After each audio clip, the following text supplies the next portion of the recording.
Hello, today I just wanted to give you a couple of quick tips on how to make simple portraits that you can continue to improve layer by layer until they're up to the level you want them to be. My name is Lucy. I'm an art teacher at North Maine Connections Academy.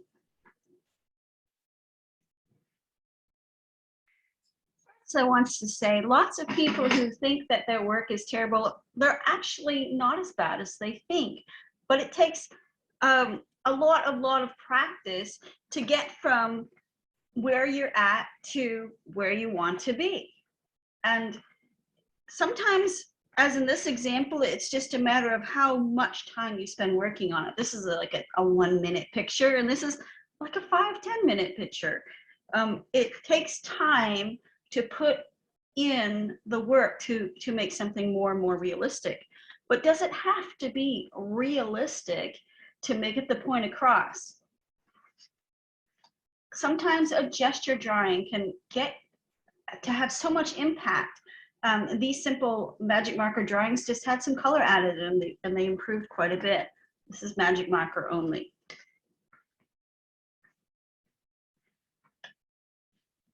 Now, in these two pictures, we have two different versions of the same photo. And I got this photo at Unsplash. It's by Nathan Dumlau.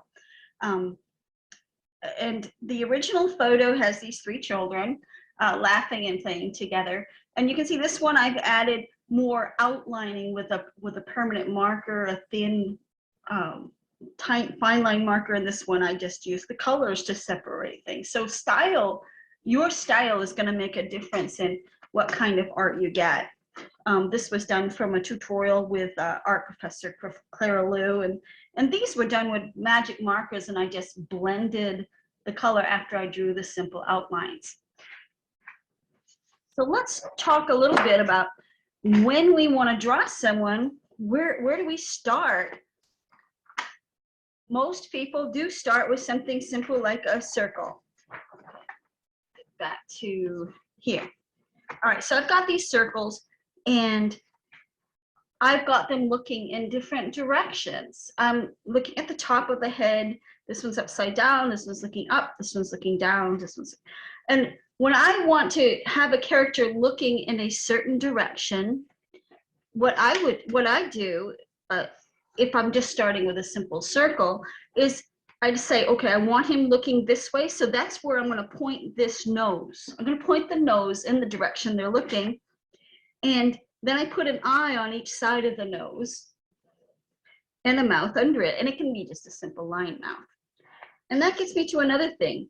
Faces do not have to be complicated to get the point across. You can do it with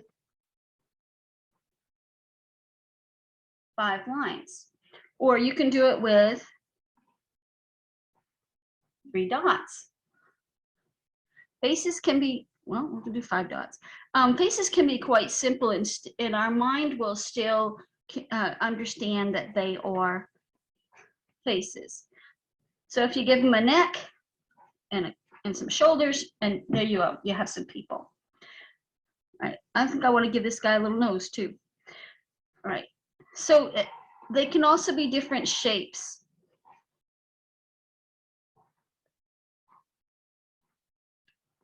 So if I have eyes, ears in here, I'm going to put the eyes between the ears. Just imagine the glasses are coming across from ear to ear, and the eyes are going to be in between that space.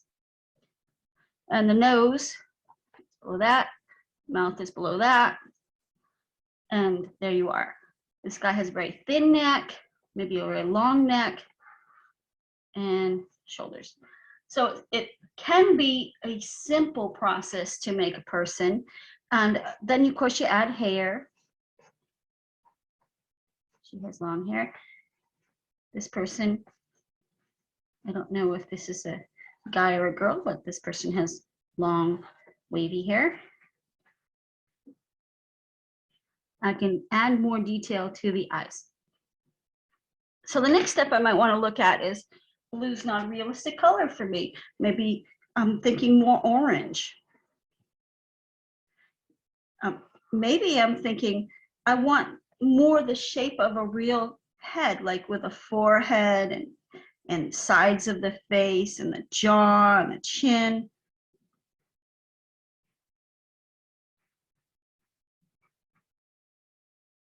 So in that kind of face, it's this shape and this shape that we're going to do basically the same thing. 1, 2, 3, 4, 5 lines to make the face.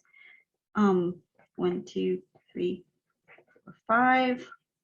1, 2, 3, 4. Am I saying 5? Oh yeah, 5. There we go. You can just put a little line under there for the other lip. You can add details to the eyes. You can add eyelids.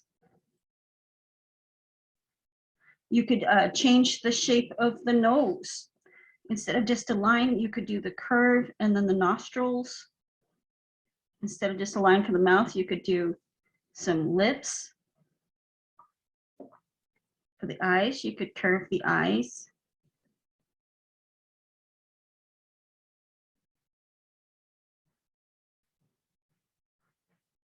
And there's off to the side. I don't know what kind of hair he has, so let's just give him some short hair. Another thing you can do with magic markers that I kind of find interesting for the next level would be to get my, I'm not going to go all the way to paints just yet. These are water-based markers. So what I'm going to use is just a wet brush. So just a moment and I'll get that. So with just a little bit of water and a wet brush, I can take these places that are dark and just spread the color into other areas of shadow, like under the brows, under the cheek, like in that piece of where the teeth are in the jaw, maybe under there, kind of around the chin, under the chin. There we go. Sides of the head, forehead, because you have the front of the forehead and then you have the sides of the forehead. You can lightly blend this all the way across, not too wet or else you're just going to wash everything away. Or you can choose certain areas to bring the color to. It's even effective to just bring color to one, spread the color on one half of the face. I didn't even pay much attention to which half. I mean, and then after this is dry, of course, you can go in and reinforce some of the details like the eyebrows.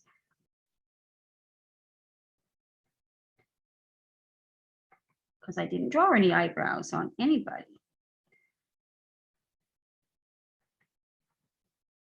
And hair can be simple or it can be complicated. It's up to you how much detail you want to put into it. All right, so you've gone from, you know, just a circle with a nose and some eyes. And we're moving on. But why is this circle slightly more realistic than the smiley face that we usually see? Why does it look a little bit more real? Well, one reason it looks more real is on an actual person, the eyes aren't way up in the forehead like they are on the smiley face we usually see. The eyes are usually closer to the middle. And about halfway between the eyes and the chin is where the bottom of the nose is. And a third to a half down is where the mouth is. It just kind of depends on whether the mouth is open or closed, and everybody's a little bit different. So just kind of look between the nose and the chin. And it also depends a little bit on the shape of the chin. You know, if the person has a long face or a short face. So don't let that trip you up too much if it's different than, oh, in class they told me it would be halfway. Well, it kind of depends on if the person's looking up or looking down as well. I mean, if a person is looking downward, their eyes are going to be lower than if they're looking upward. We're going to see the top of their head if they're looking downward. But this smiley face has the eyes where the forehead should be. All of our like emojis and stuff, that the eyes are way up, and it's like the whole expression is expanded to fill up the whole face. But on an actual face, it's kind of in this lower half here. So let's go to the next step. We're gonna go from the simple face to a face that has more shape to a face that has some shading, and then you'll watch how that progresses.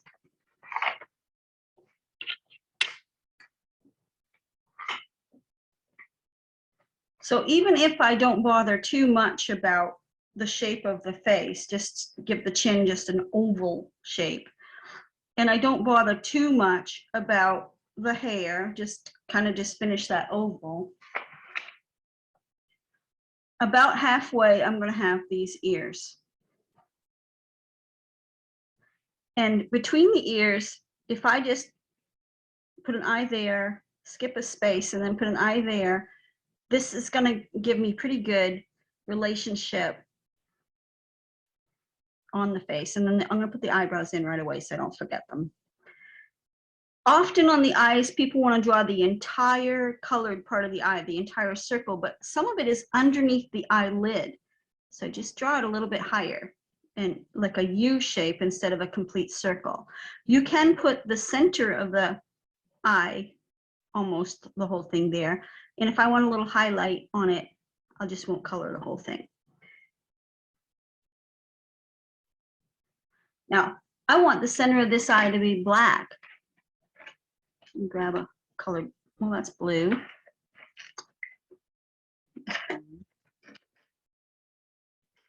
Here, I have a black marker. Oh, and it's good because this is a permanent marker, so it won't wash away when I add some water. Suppose I want to add some eyelashes too.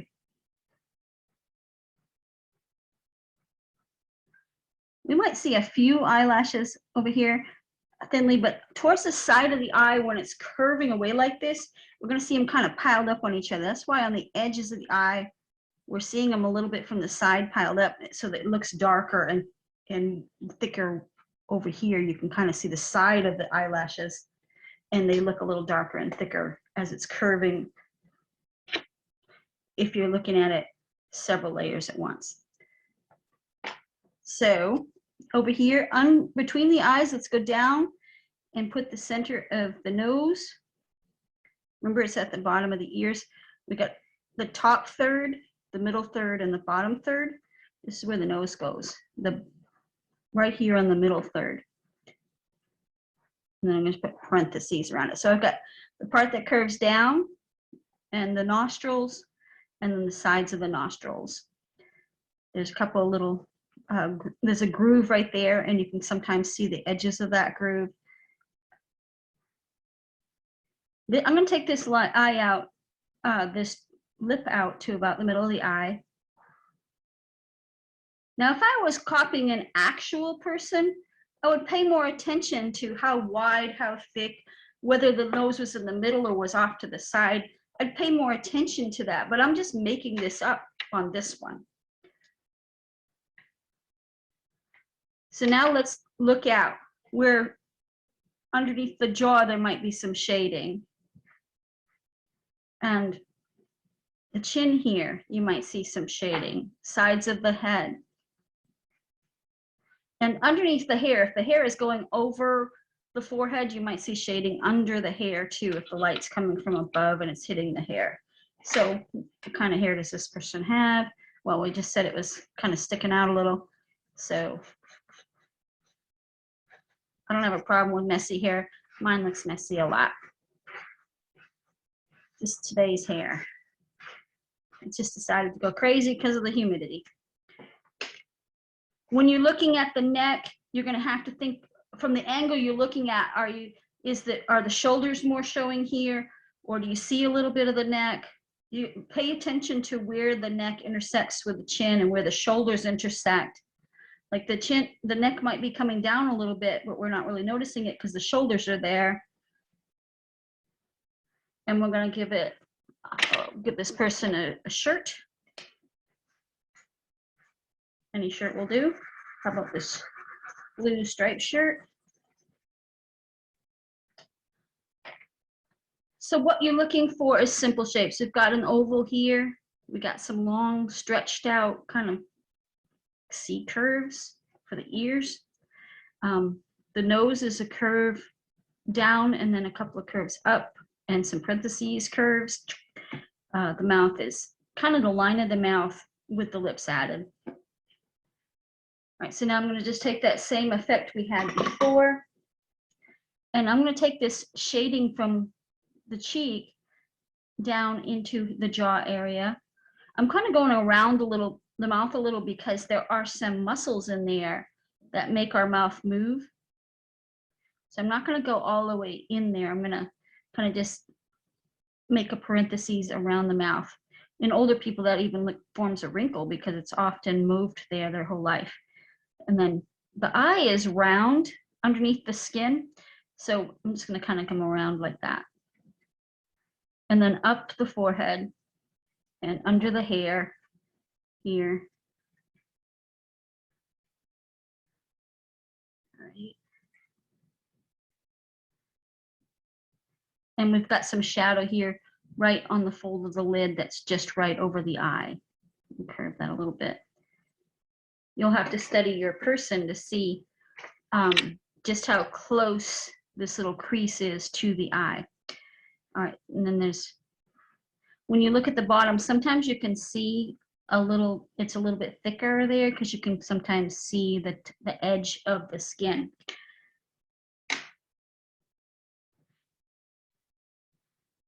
Sometimes it's not that noticeable. If you look at a contouring, highlighting kind of video,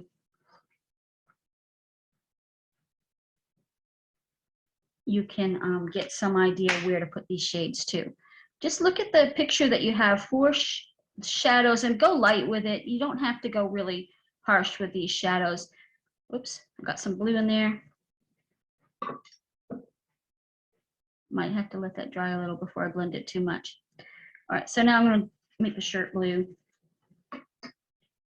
with some just plain water. If you have kids and you want them, they want to paint, but you don't want them to make a huge mess, draw something with markers or let them play with markers for a while, and then give them a wet paintbrush or a paintbrush with just a cup of water, and let them do this kind of thing. If the paper's too thin to get wet, the paper can only soak up so much when it's thin. It'll get buckled, but I don't think young kids mind that much. And so just by adding some shading to this space, you're able to give it more shape and dimension. Now there's some shading underneath this point of the nose, and it's going to go down here towards the mouth. And there's some shading underneath that lip. The lips itself will have some color too, and you can add that later with a colored pencil or whatever you want. All right, so this is a pretty simple way to make a portrait that has more realism than, you know, just like the oval face. But even with just a few curves, you can make realistic face if you know where to put things. Remember, the forehead third, nose and eyes third, and then the mouth and chin third. And the middle nose and eyes third is where you're going to put your ears. I hope that helps you out to go from a simple portrait, cartoon style, to something a little bit more realistic. And the better you get at shading and mixing colors and finding those proportions in your picture, the more realistic this will get. Thanks for visiting me today. My name is Lucy, and I hope that you visit us again for more art tips.